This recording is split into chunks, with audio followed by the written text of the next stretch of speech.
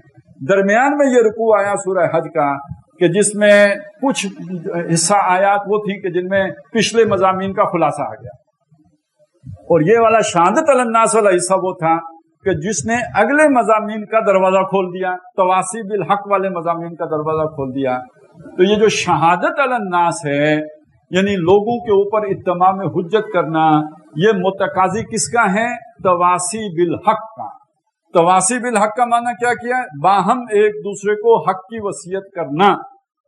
اس حق کی وصیت ہی کا ایک نام دعوت کو قرآن حق ہے، تو اس کی طرف بلانا یہ تواسی بالحق ہے. اللہ حق ہے، ذالک بان اللہ هو الحق، اللہ کی طرف بلانا یہ تواسی بالحق ہے. یہ جو اللہ کا دین ہے جس کے قائم کرنے کی میں نے بات کی ہے، یہ دین الحق ہے. اس حق کی طرف محنت کرنا، کوشش کرنا، اس کو قائم کرنے کی جدوجہد کرنا، یہ تواسی بالحق ہے. اور یہ جو تواسی بالحق ہے یہ شہادت علی الناس کا تقاضا ہے. تو اب جو ہم آگے پڑھیں گے اس میں سب سے پہلے سورہ صف ہے، جس کی آیات ابھی میں نے آپ کے سامنے تلاوت کی ہیں. اور یہ جو سورہ صف ہے یہ ہمارے سامنے اس تواسی بالحق کا یہ پہلو رکھتی ہے کہ محمد رسول اللہ صلی اللہ علیہ وسلم کی جو بعثت ہوئی ہے یہ اس دین کو کل نظام زندگی کے اوپر غالب کرنے کے لیے ہوئی ہے. لِيَقُومَ النَّاسُ بِالْقِسْطِ جیسے آتا ہے سورہ حدید میں، تو محمد رسول اللہ صلی اللہ علیہ وسلم یہ دین حق لے کے آئے ہیں تاکہ وہ اس دین کو پورے نظام زندگی کے اوپر غالب کر دیں. یہ مرکزی مضمون ہے سورہ صف کا. اس کے بعد ہے سورہ جمعہ. سورہ جمعہ بحث کرتی ہے اس بات سے کہ یہ جو قرآن ہے جو محمد رسول اللہ صلی اللہ علیہ وسلم لے کے آئے ہیں، اس کے ذریعے سے انہوں نے وہ افراد تیار کیے ہیں جو اللہ کا دین قائم کر سکتے ہیں. اب اگر اس بات کو آپ نے سمجھنا ہو تو یہ کیا بات ہے؟ دیکھیں، مسلمان ملک 58 مسلمان ملک ہیں، دین قائم نہیں کر سکتے. کیوں نہیں کر سکتے؟